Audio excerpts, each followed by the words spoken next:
우리 사회는 항상 다양한 모습으로 변하고 있고, 이런 변화는 우리의 가치관이나 생활 방식 등 삶의 모습 전반에 영향을 미치고 있습니다.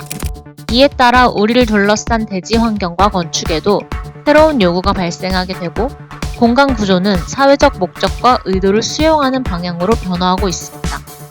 도시화에 따라 고층 빌딩들이 등장하고, 환경 문제가 대두됨에 따라 건물 내의 녹지가 많이 들어서게 된 것처럼 말입니다. 그러나 오늘날 현대사회는 어느 때보다도 변화의 속도가 빠르고 규모가 방대하여 그 파급 효과도 큽니다. 이러한 급변의 시대는 인간의 행동을 예측할 수 없게 만들고 우리는 항상 예상하지 못했던 우연한 상황을 직면하게 됩니다. 이것은 대지와 건축의 적응을 곤란하게 하여 여러 가지 문제를 초래하였습니다.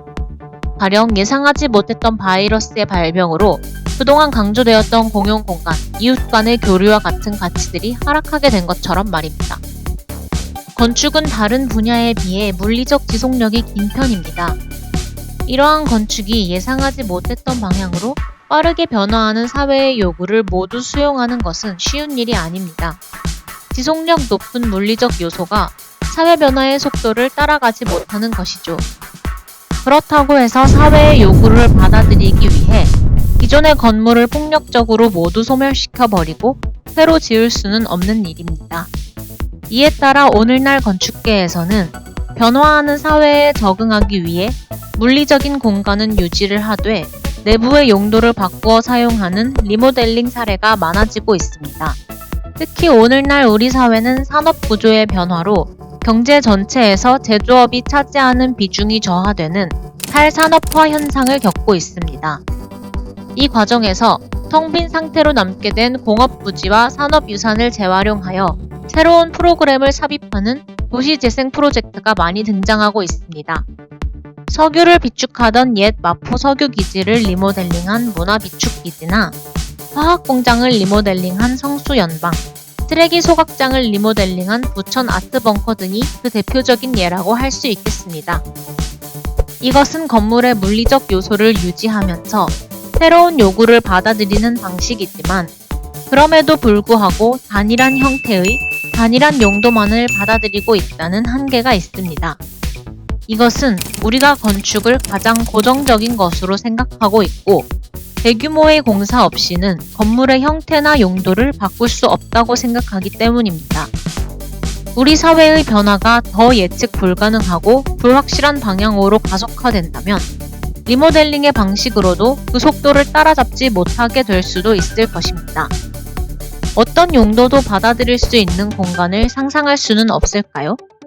그리고 그 용도를 담는 공간 자체의 모습이 변화할 수는 없을까요?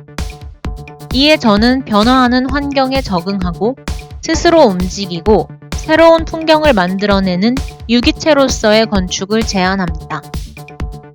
이곳에 항상 극심한 변화를 요구받는 대지가 있습니다. 바로 부산시 영도구의 영도조선소 일대입니다.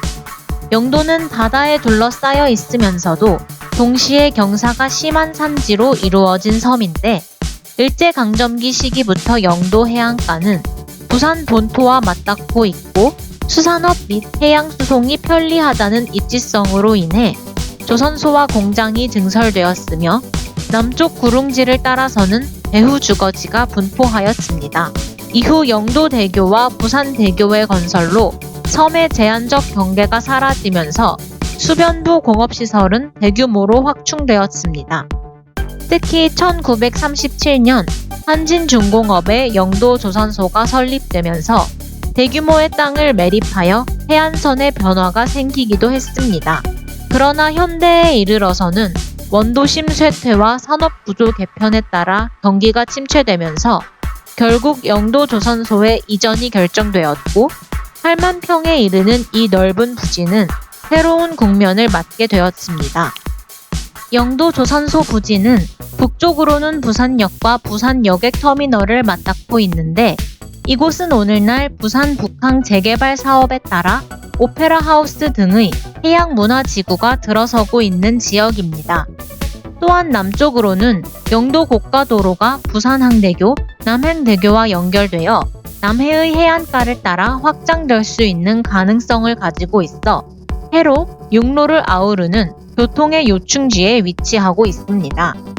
따라서 조선소가 이전하여 이 대지가 다시 시민들에게 개방된다면 높은 접근성으로 인해 이용자의 다양성이 증폭될 것이고 요구받는 프로그램 또한 굉장히 다양한 방향으로 발생할 것입니다. 영도 조선소 부지는 일반인이 쉽게 출입할 수 없다는 점, 그리고 10차선의 넓은 도로와 맞닿아 있다는 점에서 주변 환경과 단절되어 있습니다.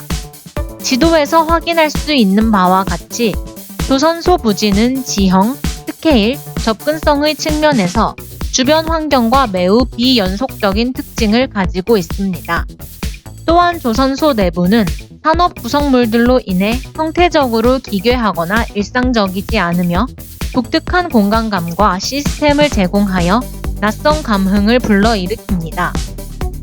특히 조선소 내부에는 드라이 도크라는 독특한 시스템이 존재합니다. 도크는 선박을 수리하고 정비하는 장소인데요. 사람의 힘으로 움직일 수 없는 거대한 선박을 이동하기 위해 바로 물의 힘을 이용합니다. 수문이 열리면 물이 도크 안으로 들어와 도크 안과 밖의 수위가 일치하게 됩니다.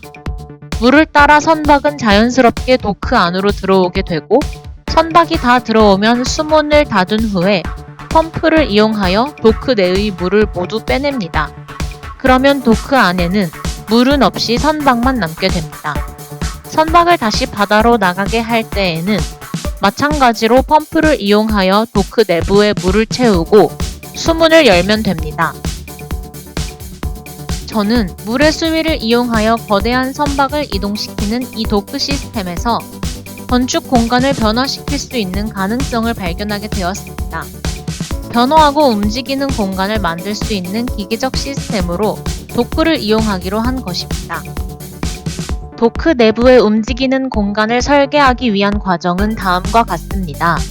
우선 도크 안에 가상의 그리드를 설정합니다. 그리고 그 그리드 선에 맞추어 물이 차고 빠질 수 있는 영역을 나누고 칸막이를 설치합니다. 한 구역에 있는 물이 다른 곳으로 이동하지 않게 하기 위함입니다.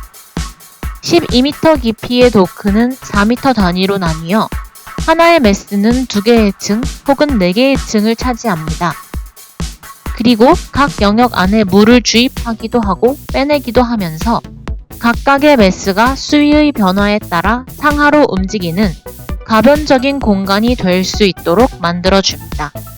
각 메스의 벽체는 슬라이딩 도어로 이루어져 있어 칸막이가 없는 지상층에서 연결된 공간들끼리는 자유롭게 이동이 가능합니다.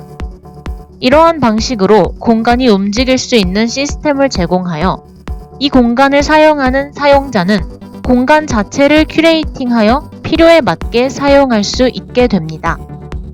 이러한 공간이 유기체로서 작동할 수 있는 가능성은 바로 공간이 스스로 움직이고 환경에 적응하여 진화할 수 있다는 것에 있습니다.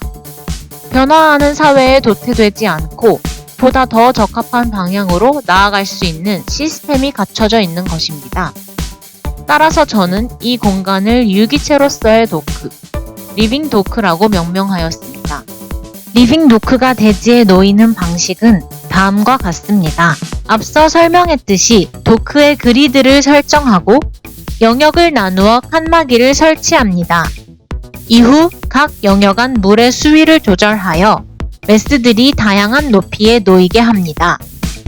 이곳은 사용자가 수요에 의해 공간을 큐레이팅할 수 있는 곳이기 때문에 고정된 프로그램을 수행하는 것이 아니라 인간의 모든 행위를 담을 수 있는 일시적인 이벤트의 공간이 됩니다.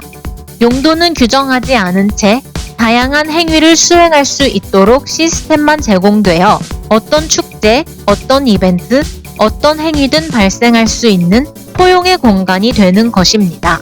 리빙 도크는 기본적으로 도크 아래의 지하 공간에 위치하고 있기 때문에 천창을 뚫고 지붕에 유리박스를 설치하여 최대한 빛을 끌고 들어옵니다. 이 유리박스들은 동시에 분절된 리빙 도크의 메스들을 옥상에서 연결해주는 역할을 합니다. 리빙 도크는 브릿지를 통해 버퍼 플랫폼과 연결되어 있습니다. 버퍼 플랫폼은 비교적 고정적인 장소로서 리빙 도크에서 수용하기 어려운 고정적인 기능을 보조적으로 수행하는 역할을 합니다.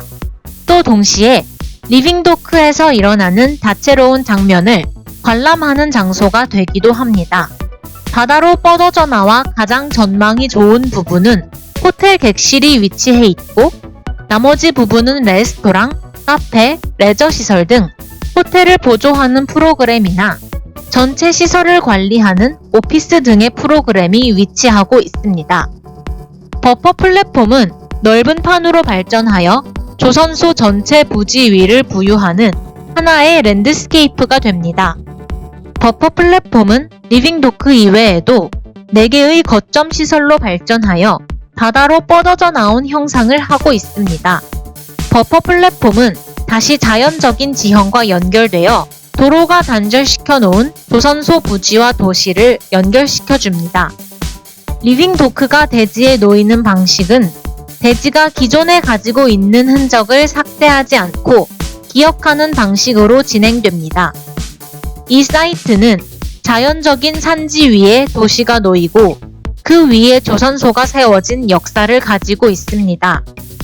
자연적인 지형에서부터 뻗어져 나온 경사면인 버퍼 플랫폼은 조선소 부지 위에 중첩되고, 리빙 도크는 조선소의 흔적과 기계 시스템을 이용하여 대지의 기억을 축적해 나가는 것입니다. 그렇게 리빙 도크는 움직이고 변화를 수용하고 대지에 적응하고 끊임없이 새로운 사건을 발생시키면서 유기체로서의 건축을 실현하는 것입니다.